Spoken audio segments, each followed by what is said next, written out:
our learning walk. So if I could please introduce Mr. Aslan and Mrs. Webber. We have a couple of our amazing students. These are our school captains, Bassam and Rua. And we have a couple of our fabulous teachers. So we have Aisha and Tuba, who are here with us today. So we're going to run this a little bit like a little bit of a panel so that we can hear everybody's stories and hear what the partnerships that we have with our families and community mean to different parts of our school. So I'm going to start with our beautiful school captains, and I'm going to ask them to answer the question for me about what do you want your families to know about your learning. So I don't mind either of you. Sam, you want to, or Ruth, who wants to start? Right. So I'm going to pass over to my fabulous school captains. So we have this thing once a term. It's a Grapple Expo. Just so you know, Grapple is just like inquiry, where we have an inquiry question and we work to answer it with a group. Parents come to see after a few weeks of preparing, and they like to see our learning because we provide proof, like our mind maps and our bibliography. It's also good because parents can also give feedback 1 to 5 and explain their reasoning. It's taken considering our learning steps and our finished presentation, including a diorama and or a poster. Okay. Oh, thank you so much. What a great way for us to hear from you. Well done. Would you like to tell us now about what do you want your family to know about your learning? So we have something called learning conversations. Learning conversations happen every semester. Learning conversations are when teachers, students, and parents gather for around half an hour and talk about their child or student's learning. Students in stage 3 make their own PowerPoints to showcase with their parents. Learning conversation is a time where students talk about their achievements, goals, and what they're learning in general. This helps parents feel included in their child's learning, and it's also time for questions. At the end of the learning conversation, students are given a folder with their goals and achievements, and also some work to complete. Fantastic. Thank you. Well done. Now, I'm going to circle back with another question at the end, but we'll move on and ask our parents about their experiences of learning walks. So I wonder if you could just share with the room, we've all been working towards thinking about how we can make sure our partnerships with our families in all of the different schools here, and we're represented by schools from Sydney, from Mudgee, from the South Coast, and we've got some people from South Australia online with us, not putting any pressure on you. But these are people who've come together because we all want to work out how do we make sure that our families and schools and community and students are all working together best we can. So I wonder if you would mind sharing with the group the kinds of things that you valued about going on those learning walks. So I've only been to one of the learning walks, but I enjoyed it. But in regards to that, like my eldest, who's now 9, I've got 4 kids, but 2 that come to this school. So from day one, we've always been involved in our kids' learning lives, like here in GEPS. But during the conversation walks, like, you know, we were able to go into the classes. We didn't see, like, not the majority of the parents seeing their kids, but we went to different classes. We saw what they did. There was different groups, support teachers with different groups, explaining the work in different ways that helps them understand better. They also had like this outdoor thing where they were reading stories. I think sometimes kids, you know, don't like to be indoors too much. The outdoors can, like, you know, get them to actually focus on what the teacher's trying to say or do, even just read a story. And Miss Reynolds, like, she's awesome. You know, she's like family. She's not a principal. She's like family. Even all the teachers here are family. Learning conversations with the teachers one by one is like family. Like, you know, they all give you so much help, ideas, supports, like what to do with your kids. Like we were always in the loop, even with the class dojo, you know, whatever we want, we've got it, you know, everything is sorted. You know, even though it's a small school with like a number of students, but like they do so much. You can just tell from the classes, from everything that's hung up in on the walls. Yeah, and like going into the staff room and seeing Mr. Reynolds' office, that was like, I think that was my favorite part. For me, it was the environment. So watching them sort of learning different areas of the school, especially the outside, it was very good. Birds were chirping. So it was a very good environment. Was there anything about the learning walks that you saw that surprised you when you went into classrooms or when you went into Miss Reynolds' office? I think the colour of the room. Surprises us all, I think. That was quite bright, yeah.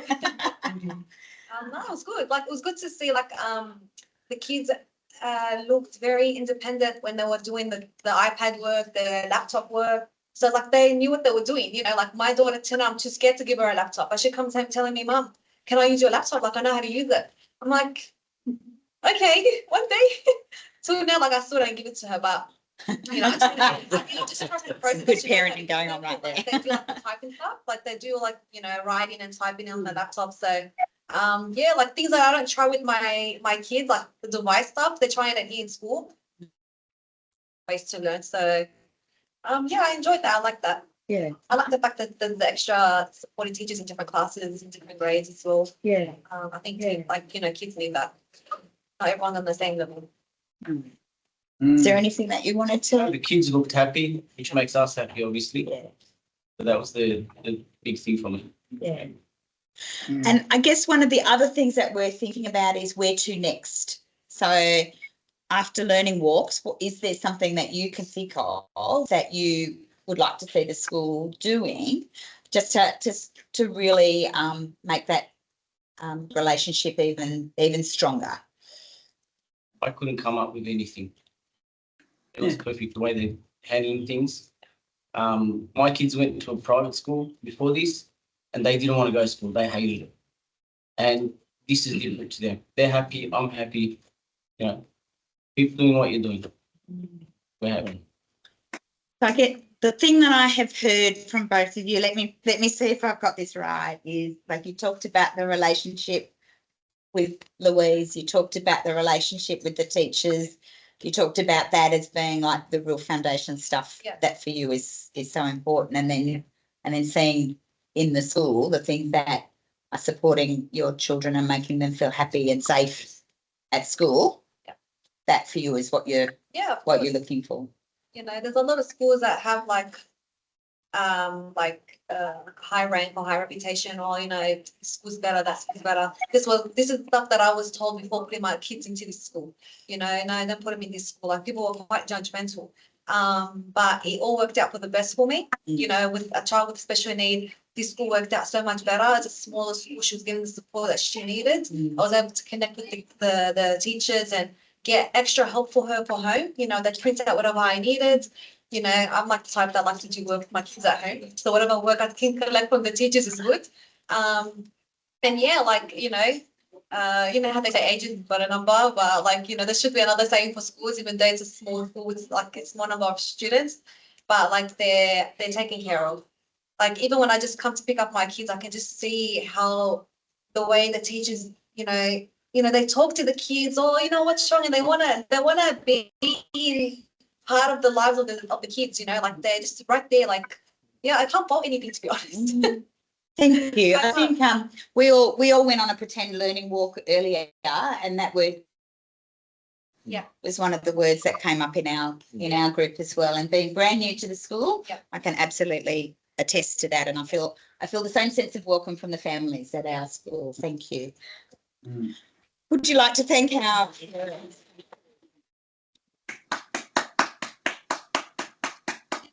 final group who we have up here? What we want to do is ask you, please, what you value in what parents and families bring into our school and into their children's learning.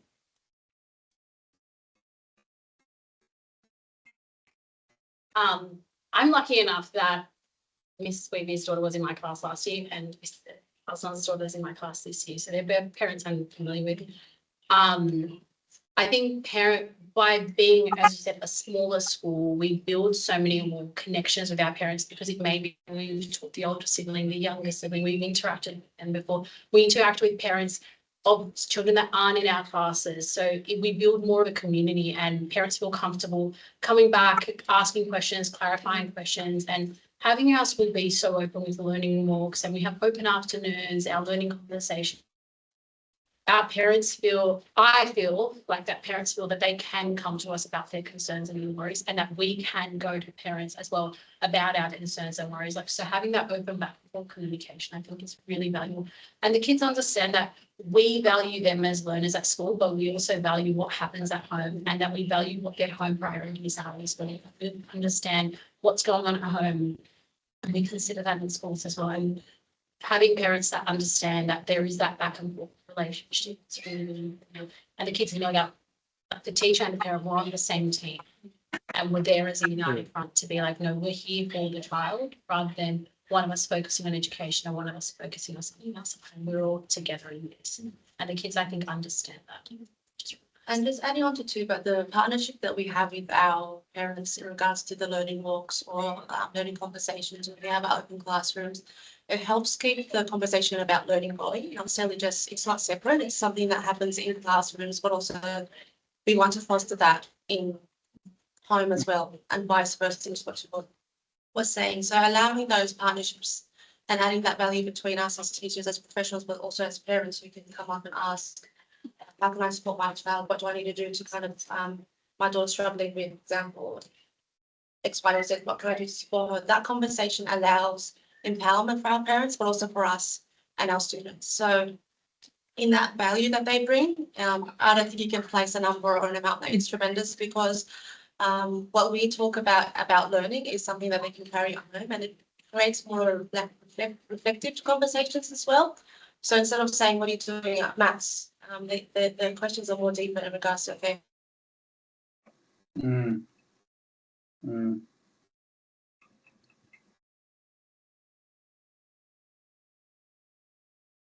Uh-oh. I was learning today.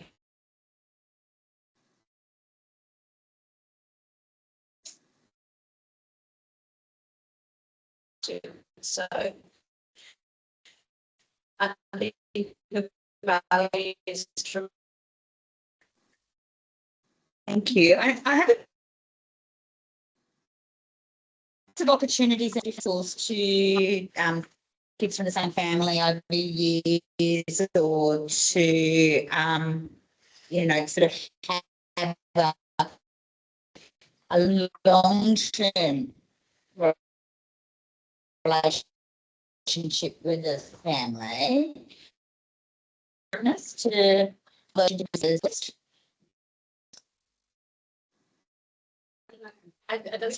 like, do you think there's something that the school has done that's really fostered that happening? As a school, we really want this conversation of learning to happen, not necessarily just telling you what's happening, but also being part of the conversation about what we're doing. And a lot of structures that have happened in place, we had a range of open classrooms where we had parents come in and read with their child about guided reading, for example, or we had open classrooms where you can come and play in writing.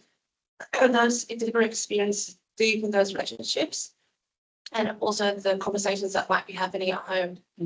So that's one example. We've also had learning conversations where as a process, we do that deliberately, where we have a 3-way conversation with a child, and that helps not just empower our students, but also their parents to be able to lead, support, and have those experiences with them in our school. That's just 2. There's quite a few, but there's a range of examples that we I feel like I agree with everything, and I feel like this comes from the top down. So I didn't start my teaching career at GEPS. I started at another school where it was very much, the parents email the office, the parents call the office, it goes through your AP, goes through the DP, AP, and then it'll slowly filter down to you if you're in that loop.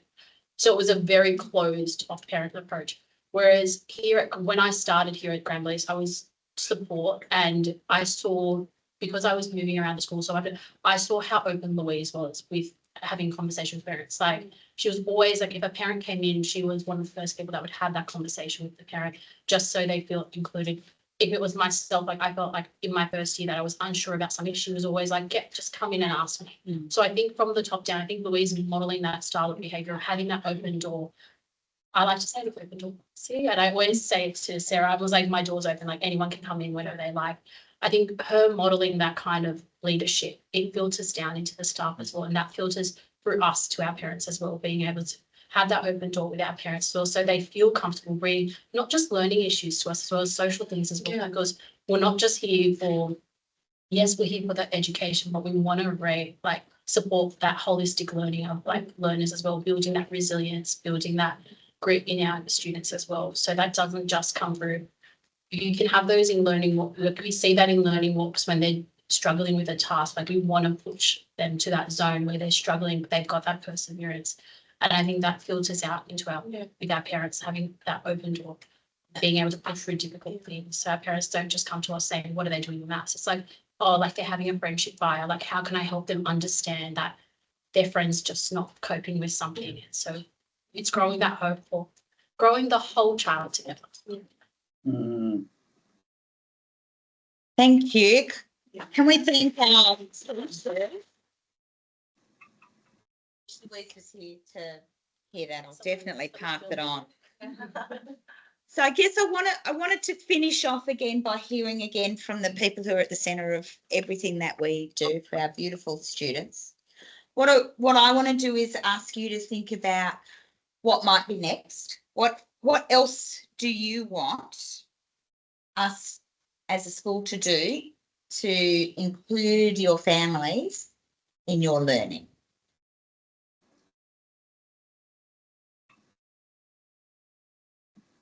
You know, that dare to dream kind of idea. I might be putting them on the spot a little bit. What do you think you'd like your family to do in the future? So you're off to high school. What do you hope? You know, what would you give some advice to your high school principal about doing so that your families can be included in your learning? Dare to dream. The school does a lot of things with parents of students. They talk to them a lot. But I'm not saying it's bad, but I really like it. Another suggestion is if parents could come in once a fortnight and share one of their hobbies or something to do with their job with the class, and then the students would be able to do it. It would be really fun for the students and for the teachers and for the parents. I would say maybe, I don't know, middle session. That would be You getting some notes here, Mrs. Mellish? Thank you. What a great suggestion. Thank you. Have you got anything you want to add to that? We always do open mornings, but maybe it could be like every fortnight as well. There's an open morning and we do different things. So in the open mornings that are more regular, like so that your families could come in and see more of what you do in the classroom. I'm hoping that we got some notes about that. What fantastic ideas. Thank you. Let's give them another clap.